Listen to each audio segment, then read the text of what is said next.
Will Durant, an American historian, writes, the Mohammedan conquest of India, the Mohammedan conquest of India is probably the bloodiest story in history. It is a discouraging tale, for its evident moral is that civilization is a precarious thing, whose delicate complex of order and liberty, culture and peace may at any time be overthrown by barbarians invading from without or multiplying within. The Hindus had allowed their strength to be wasted in internal division and war. They had adopted religions like Buddhism and Jainism, which unnerved them for the tasks of life. They had failed to organize their forces for the protection of their frontiers and their capitals, their wealth, and their freedom from the hordes of Scythians, Huns, Afghans, and Turks hovering about India's boundaries and waiting for them, waiting for national weakness, waiting for national weakness to let them in. I'm reading this again, just listen. In just a few words, Will Durant has summarized why we Hindus, in spite of being numerically much, much more at the time when Christianity originated 2000 years ago or Islam 1400 years ago, we allowed ourselves to be enslaved, to be ruled by Muslim kings for 600 years and for 200 years by Christians. They have done enough damage. But the fact that 80% are still Hindus is evidence that we fought back anyway. We are fighting even now. But this is an important lesson from history which we have to learn at least now. Otherwise, the rot has set in very deep. It has gone into the very marrow of our society.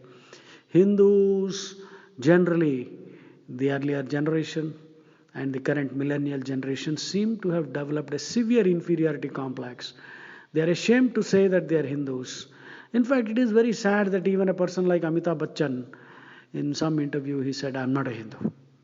Though he sings Hindu bhajans, Hanuman Chalisa, Ganesh, the Vandana, composed by Samarth Ramdas, right, at Mumbai.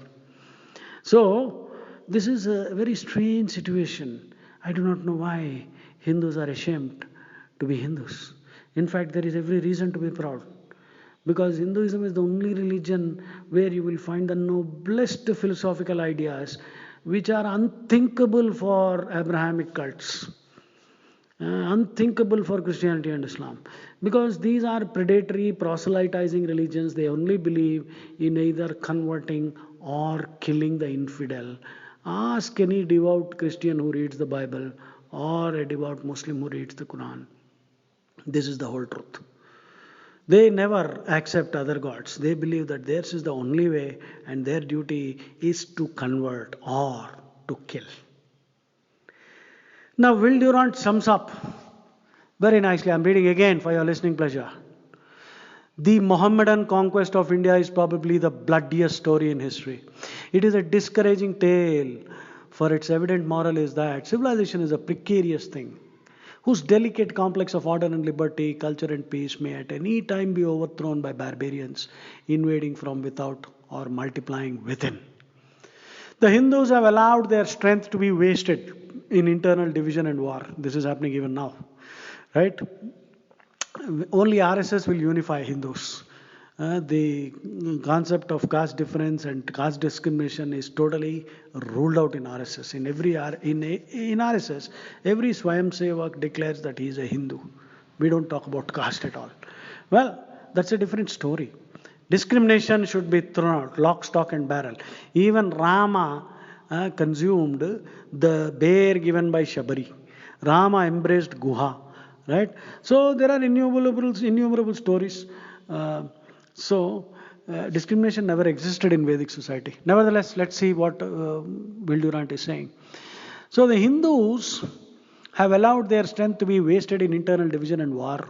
They had adopted religions like Buddhism and Jainism, which unnerved them for the tasks of life. Now, this is a extremely polemical statement. Uh, Buddhism and Jainism has unnerved the Hindu society. That's true. You see, Nalanda University, 10,000 people were massacred by Bhaktiar Khilji, who came as a horde of 18 people, 18 horsemen. 18 people on horses massacred 10,000, destroyed a university which was constructed around, which was begun in 500 BC roughly. And this scoundrel, 1200 AD, he comes and destroys Nalanda University simply because he, I believe, asked a question: is there a Quran in this library? They said no. And so he destroyed it. This is a huge university. Nalanda University was probably the best, and in the world, everyone used to come to Nalanda University. Abdul Kalam's pet project was Nalanda University, but since the government of India did not support him, he abandoned the project. Fortunately, Modi is taking it up. Let's now you see, and after this scoundrel Bhaktiar Khilji destroyed, it is said that the library burned for 6 months. And 10,000 people massacred, and lakhs of people must have been living there. What were they all doing? If they had picked up a few stones, they could have easily killed 18 people, right? But this stupid nonsense about ahimsa, ahimsa finished us completely. Finished us. And as a monument, we have a complete city named after this scoundrel, Bakhtiarpur. There is a railway station also. Disgraceful. No country will honor people who invaded, raped, murdered, and looted them. Only in this stupid secular country of ours, where secularism simply means abusing and humiliating Hindus. This is disgraceful. See what Will Durant says. The Hindus had adopted religions like Buddhism and Jainism, which unnerved them for the tasks of life. They had failed to organize their forces for the protection of their frontiers and their capitals, their wealth and their freedom from the hordes of Scythians, Huns, Afghans, and Turks hovering about India's boundaries and waiting for national weakness to let them in. And that's exactly what happened, if you know a little bit of history. Yeah, Ghazni, Ghori, Babar, all of them enslaved us with the help of some of our own people. Jai Shri Ram. Listen again.